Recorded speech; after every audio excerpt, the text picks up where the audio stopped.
Can you see my screen, students? Not yet.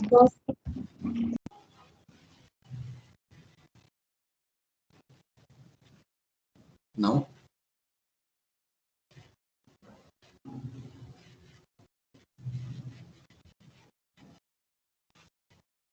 No, sir.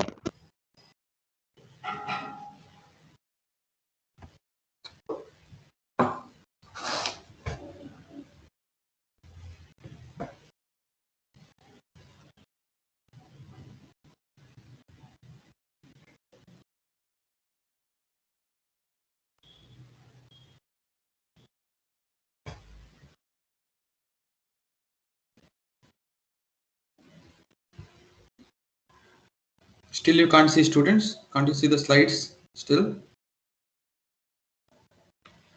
No, sir. Sir, you're not at all sharing the screen.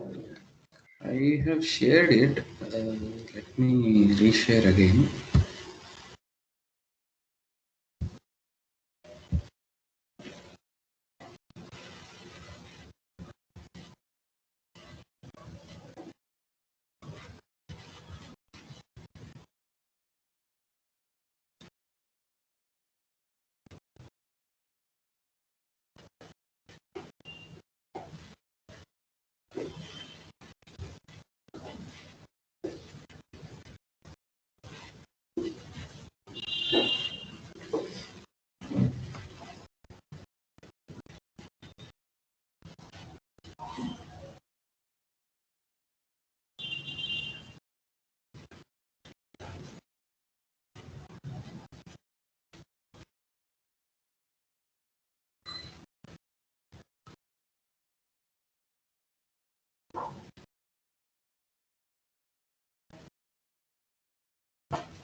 Just give me a minute, students.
I hope you can see the screen now, students.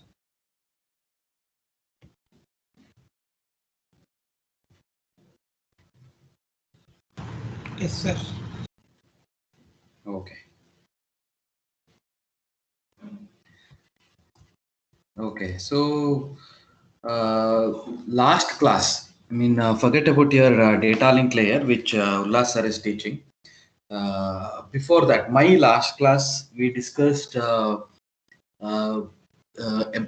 we discussed some topics related to network layer, and let me just yes, Can you make everyone attendees, sir?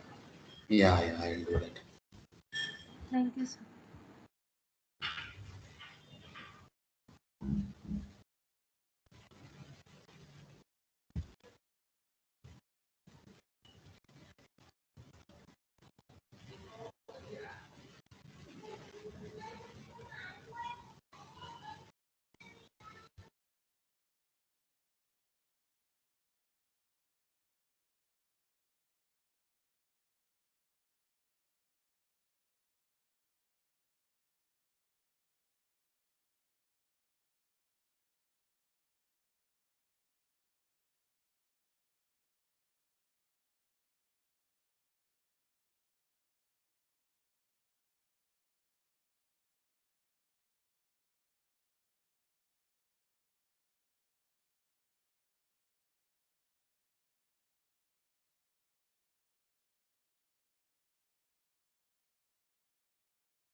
Sir, you are muted, sir.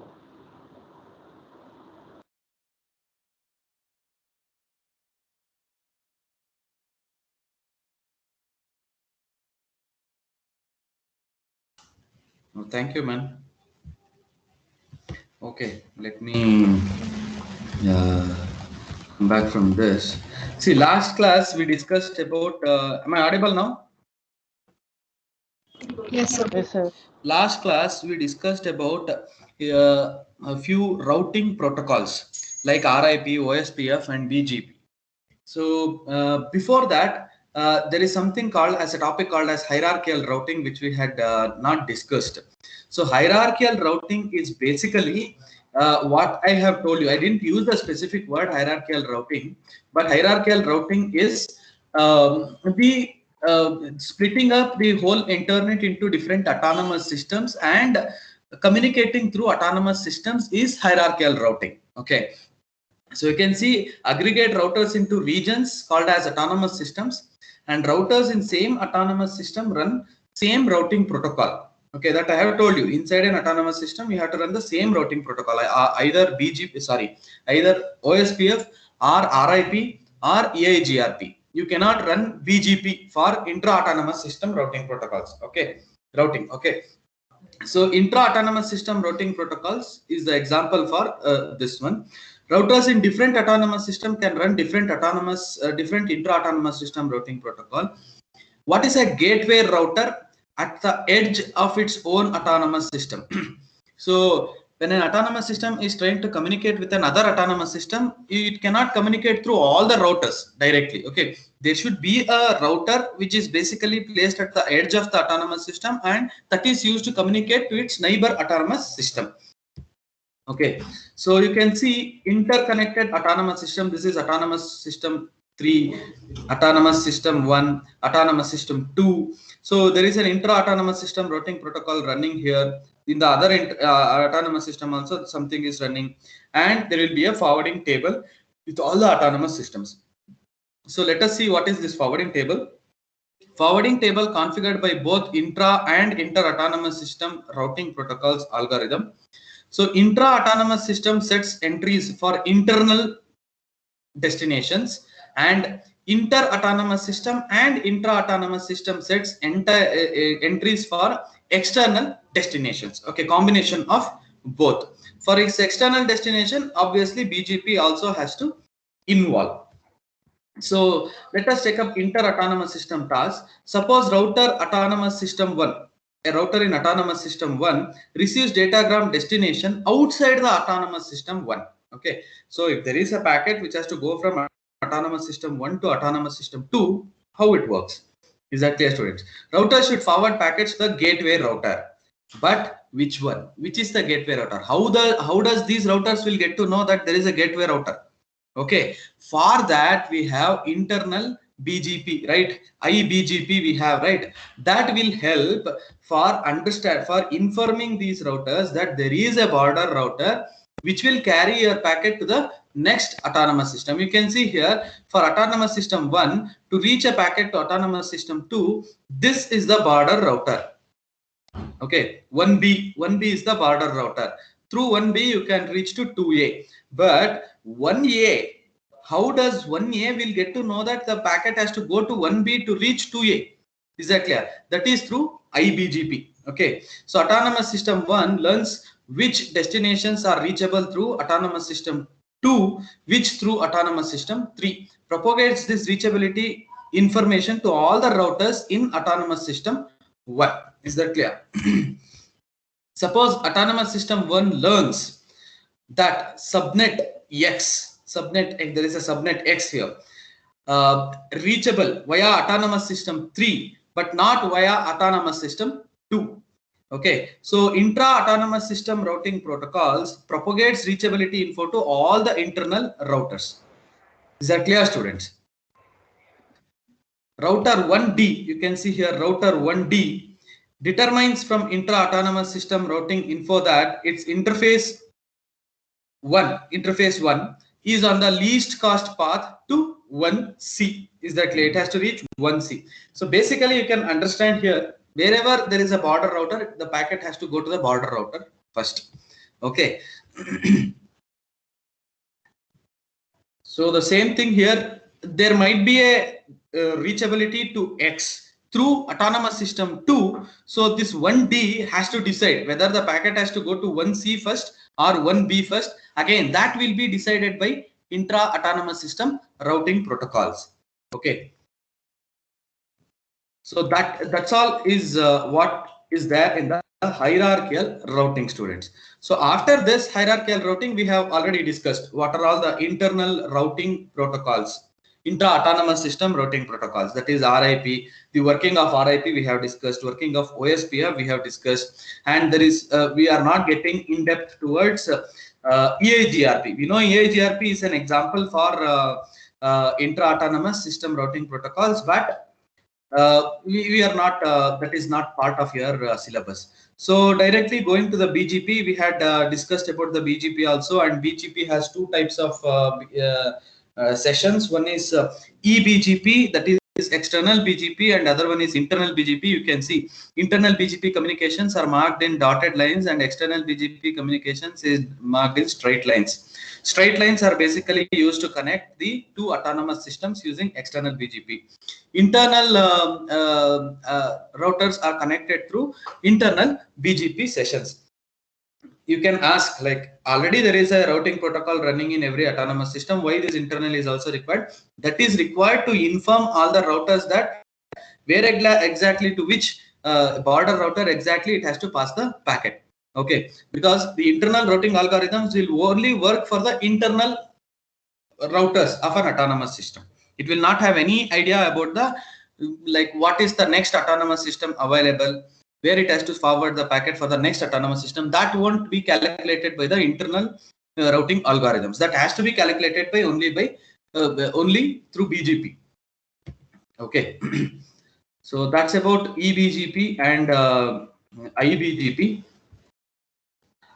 So that's all we are going to learn here in this chapter. So there is another topic after this that is broadcast and multicast routing, which is again not there in your syllabus, which we are not going to study now. Okay, students. So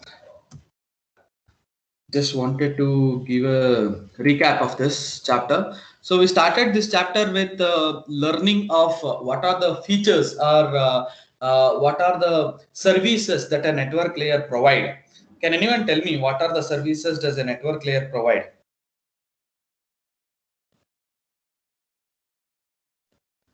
Hello? Maybe any service you can just name some of the services a network layer provide for its for the users.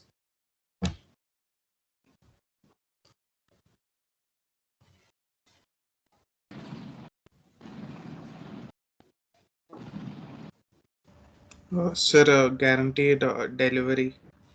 Guaranteed delivery. Okay. Does really network layer provide guaranteed delivery? No, sir. That's transport layer. Transport level. Yeah, that's transport layer.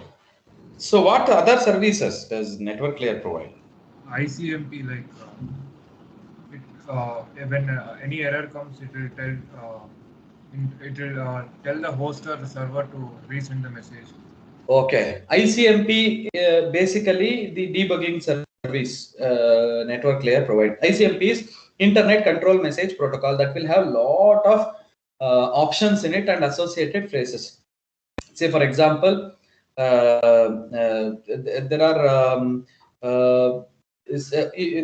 network not reachable, port number not working, protocol is not working, or the border gateway router is not working, your gateway router is not working. There might be many cases where you may not reach the destination. There might be many chances. Okay, so when you encounter a problem with the connectivity, you will not get to know immediately like where exactly the problem is. So this ICMP protocol will figure out what that problem is and gives you the information. Okay, this is what the problem. Based on that, you can actually address that problem. Okay, that is one major service which network layer provide. Any other services, students? Routing and forwarding. Routing and forwarding. Routing and forwarding, yes, absolutely. Routing and forwarding is a major work of network layer, and routing and forwarding is basically done using the routing algorithms.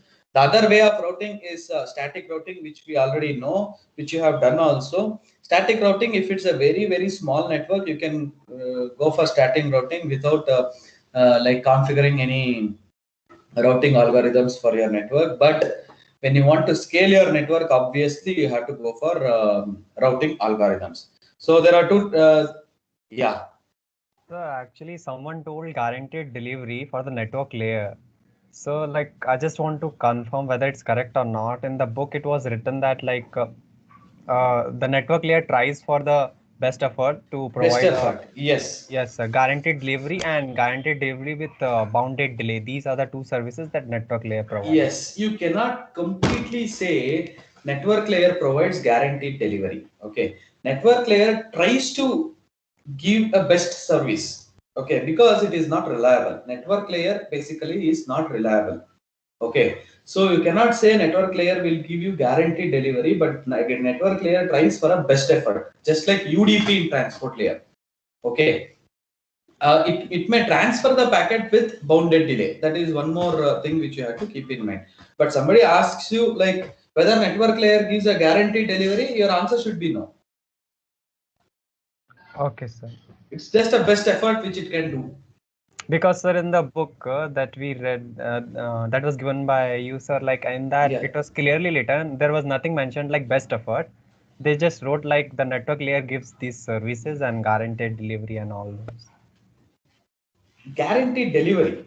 Yes, sir, guaranteed delivery Yes. and guaranteed delivery with bounded delay. Let me check that. Okay. With respect to what that is mentioned, I will check and update you. Okay. Okay, sir. Because see, it is not reliable. Network layer is not reliable. When something is not reliable, there is no guaranteed delivery. That's what I have understood till now. But let me check that. Okay. Whether it is with respect to host or process to process, I will check that and let you know. Sir, maybe that is in connection to ICMP, it would have mentioned, I guess. Okay, okay. But generally, when we say network layer, it is a unreliable layer. You cannot rely. The packets, you cannot completely rely that packets will definitely reach the destination. Okay. So any layer you take, it is unreliable. But the protocol, see, in transport layer, what happens? TCP is a protocol which is designed in such a way that you will have a guaranteed delivery. Okay, and even if it is not delivered, you will get to know that it is not delivered, and you will definitely do a retransmit. Okay, but here that option is not there in the network layer. Okay, sir. Okay, so coming towards the One more feature they are to tell, Sajid. One more key function of network layer. Yes, yes. That is Anyone? And actually. Connection setup? No, there is no connection setup phase, right? Until like and unless you go for virtual circuit, there is no Yes, connection sir. setup. Like sending packets.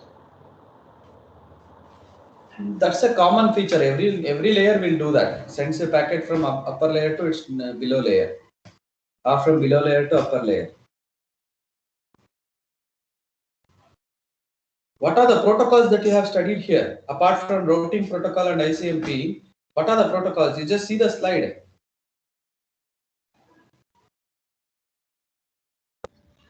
Sir, IPv4, IPv6. Yeah, IP services. It adds.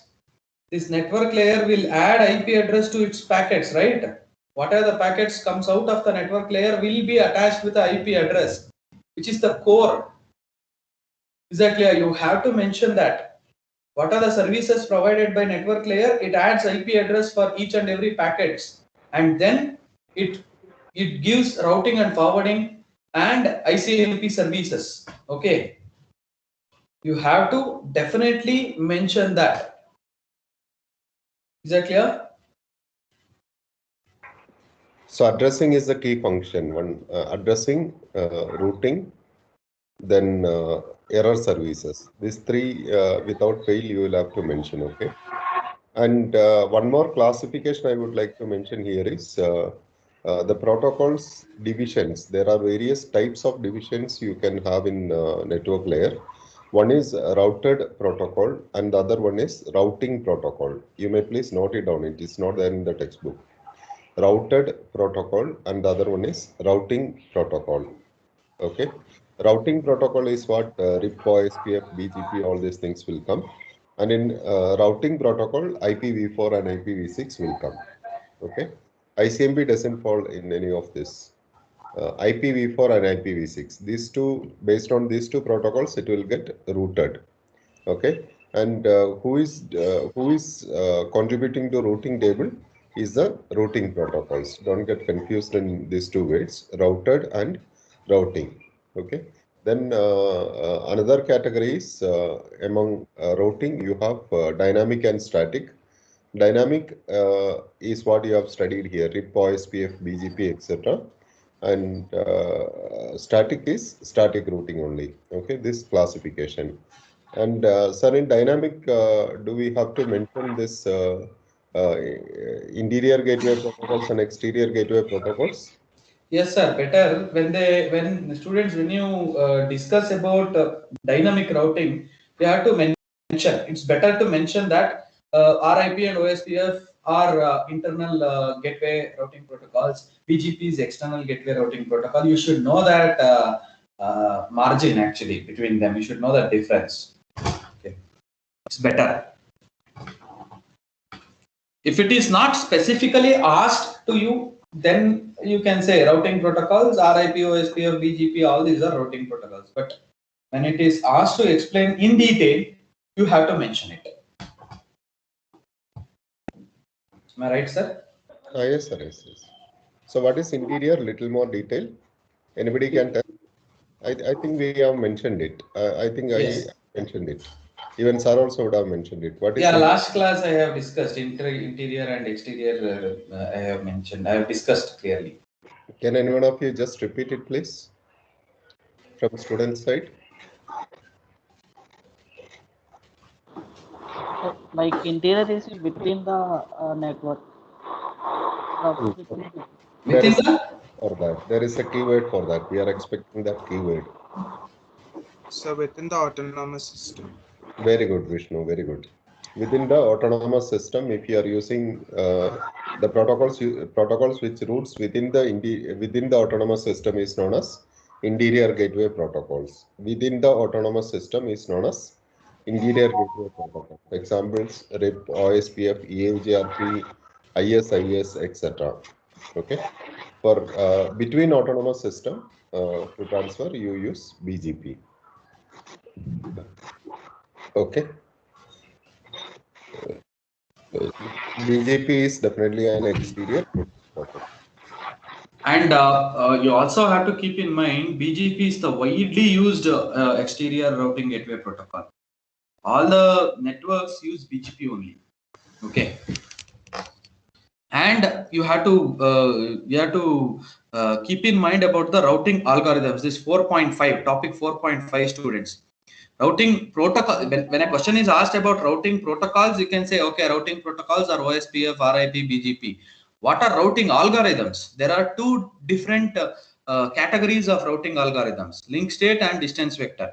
Under link state, what algorithms do you use? Under link state, like which one you are using, students? Whether you are using Dijkstra's or Bellman-Ford, what it is, you should know that. Under distance vector, which one? You should know that. And RIP is an example for what? OSPF is an example for what? You should know that.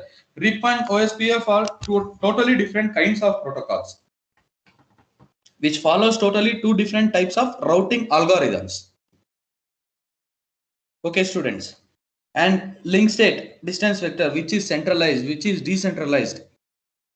These things you should clearly know. You should know the difference between these two properly. Hierarchical routing, I already told you today, like what is hierarchical routing. We have discussed that. So what's inside a router was a topic which was given as a self-study to you. Hope you have studied it.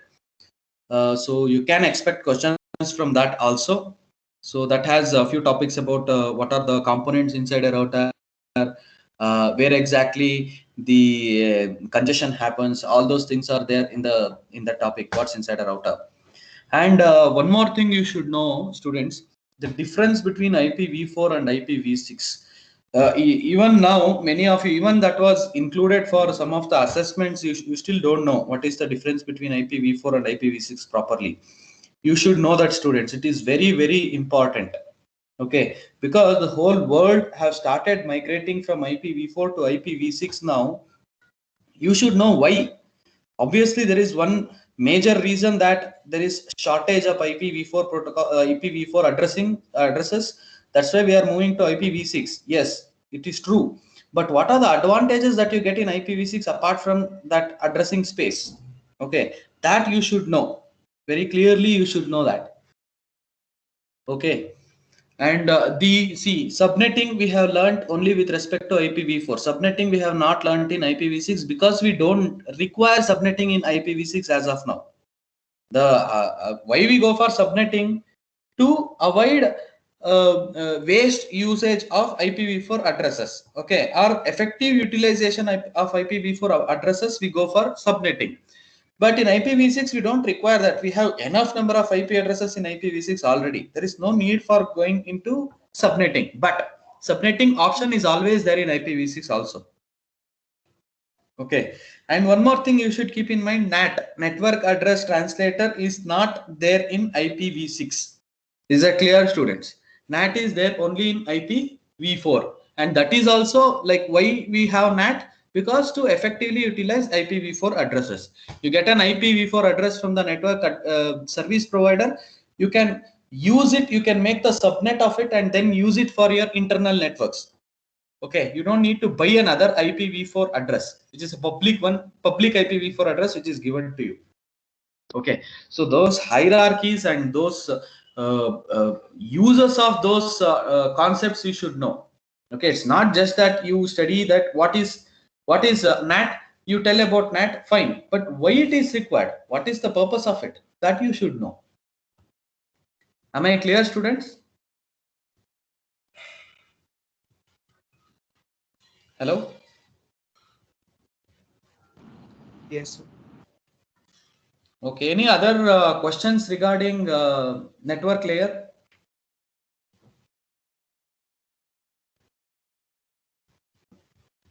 We are winding up this chapter today.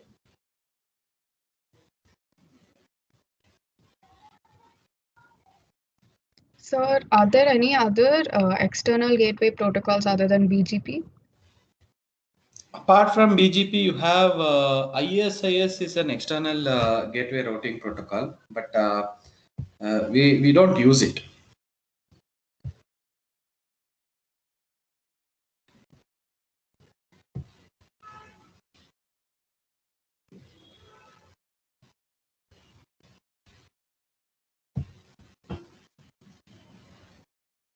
So in network layer, Okay. what are the securities possible, like in the present world, what are the securities that being implemented in the network layer? This IPv6 have more security options compared to IPv4. That is one thing. Apart from that, see, whatever the advertising messages that happens in the routing, like OSPF, RIP, or even BGP, which carries advertising messages, all those will be again encrypted. You can do that. So that is one major security thing which you can keep in mind.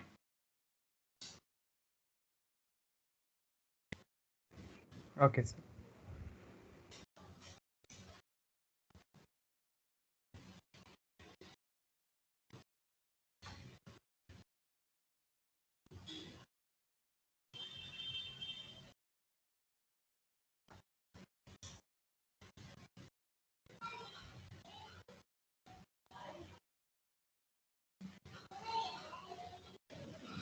Any questions, students?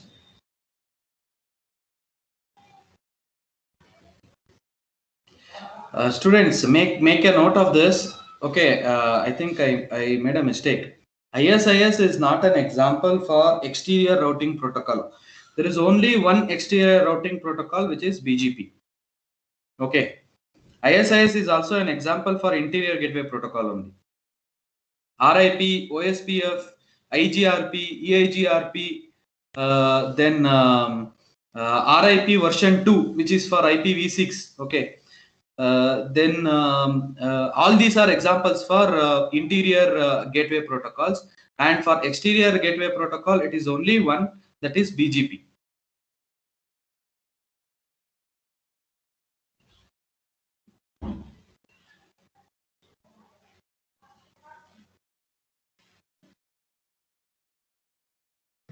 Any other questions, students?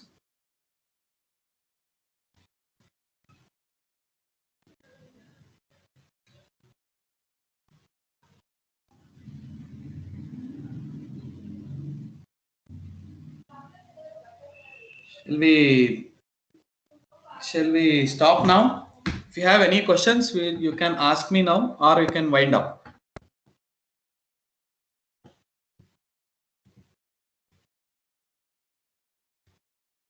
Okay. If you don't have any questions, you can leave, students. I've stopped sharing, and then I'm stopping the recording also.